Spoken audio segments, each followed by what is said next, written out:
ขอส่งข่าวฮอดพี่น้องผู้ถือศาสนาพุทธเด้อบริสุทธิ์สดใสแม่นไผกะย่อยอง ตามฮิตข้องเดิมเข้าไทยเฮามีความเสื่อตัว แต่ว่าผมชาญศักดิ์บ่เคยบวชจักเถือจังอยากขอสืบสร้างทางด้านศาสนาสั่นแล้วพี่น้องเอ้ยลมหนาวมาพาให้คิดฮอดคิดถึงอ้อมกอดคิดฮอดแม่ฮอดพ่อขอบวชแทนคุณให้ผลบุญเกื้อกอ11 มกราฉันตักมาบวชให้พ่อยังคิดพอเรื่องเก่าความหลังสัญญาว่าไทยเฮาอยู่อ้อมชาติศักดิ์นี้พร้อมเลยมาเว้าสู่ฟังวัดป่าพุทธมงคลจงช่วยดลพลังหลวงปู่หนูอินท่านคอยแนะนำและสอนสั่งเพิ่นให้ความหวังลูกเต้าแต่เก่ามาด้วยความศรัทธา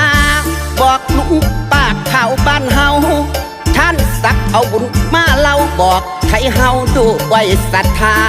น้ำใจปู่หนูอินที่ไหลรินดังทารา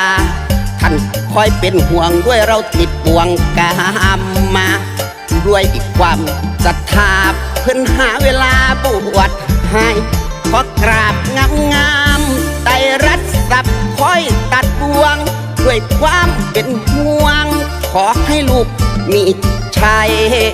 งานบวชครั้งนี้เป็นพิธีอันยิ่งใหญ่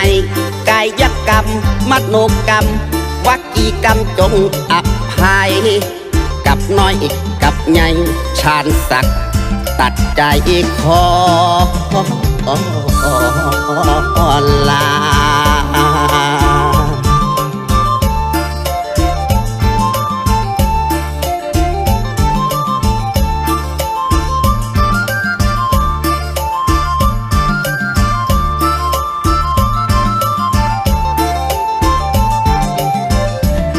หลวงปู่หนูอินชายากิตติสาโลตัวแทนองค์พุทโธที่ท่านทรงเมตตาวัดป่าพุทธมงคลที่ทุกคนนั้นศรัทธาท่านช่วยชี้ทางแสงสว่างให้ลูกมาด้วยแรงศรัทธาท่านเลยเมตตาบวชให้ขอกราบ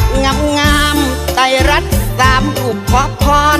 ทั้ง3 โลกอุดรขออวยพรด้วยเมตตาชาญศักดิ์นักเพลงบวชด้วยแรงศรัทธาลูกขอเดินตามไตรรัตน์3 ศาสดาเมตตากรุณาอุเบกขาลูกขอ